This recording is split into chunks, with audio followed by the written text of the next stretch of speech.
So I came across a fabulous passage in scripture that I saw with fresh eyes, and I've read this like a million times, but this one particularly hit home, but a different part than normal. So I can't wait to share it with you.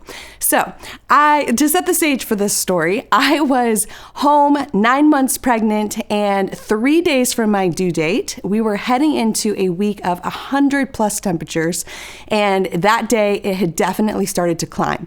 And all of a sudden, I'm getting ready to put my kids to bed, and it's so hot in the house. We can tell the AC is not functioning quite properly.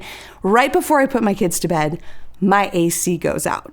And I was like, no, like, what is happening? Like, when you're a mom and you get to the end of the day, like, you live for the moment where you just kiss your kids and you put them in their bed and you finally get a moment to yourself. That was not going to be the plan for today.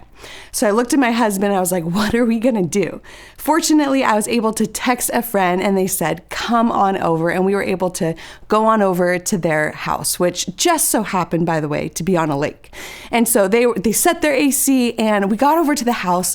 I got my kids to bed way later than they were supposed to. And I was already feeling a little like, okay, I need to connect with God.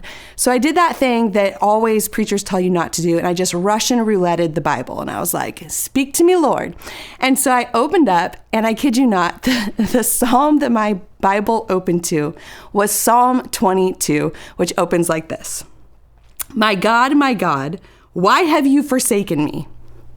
Is that not perfect, right? We know those famous words from Jesus uttering them on the cross. He's actually calling back to this famous psalm that David penned. And so I couldn't help but laughing out loud. I was like, yeah, that would seem to be my exact emotion. Why, God, 3 days from my due date, 100-degree weather, is my AC going out? But I laughed because even though those words seemed to match my situation, honestly, I looked around and I was like, my kids are asleep. I'm in a cool house. Even though there are disasters a brewing that my husband is having to take care of, I am safe and my heart genuinely was at peace. So I kept reading. And as I kept reading, I stumbled across a part of this psalm that has never really struck me before. And it actually is voiced from the mouth of someone mocking David. It says this. He trusts in the Lord. Let him deliver him. Let him rescue him, for he delights in him. And as I read that passage, that was the truth of how my heart was feeling. If my terrible day ended in such a fabulous rescue where I was literally in this safe environment, my friends brought me over chocolate from their refrigerator and their house was right set on a lake. I was in this totally safe, peaceful environment. If that is how my disaster ended, how could I even complain against this God? There's two ways to read this passage. The first is to read it from the perspective of David himself delighting in God. And the other perspective is to read it as God delighting in David. And I gotta say, I don't know which is the correct interpretation, but on that day where God rescued me and set a safe, peaceful environment for my family in the midst of a disaster, I felt both.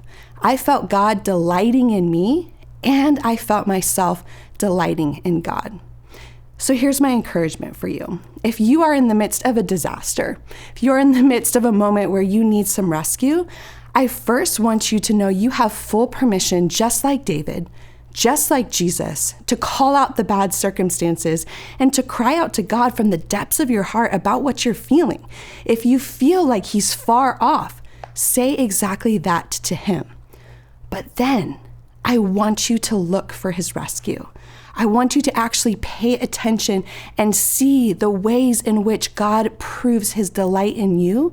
And I want you to take a moment, root yourself in God, and delight yourself in him.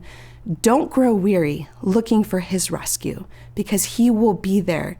Time and time again, scripture promises he doesn't abandon us to the brokenness of this world. He is always staging a rescue.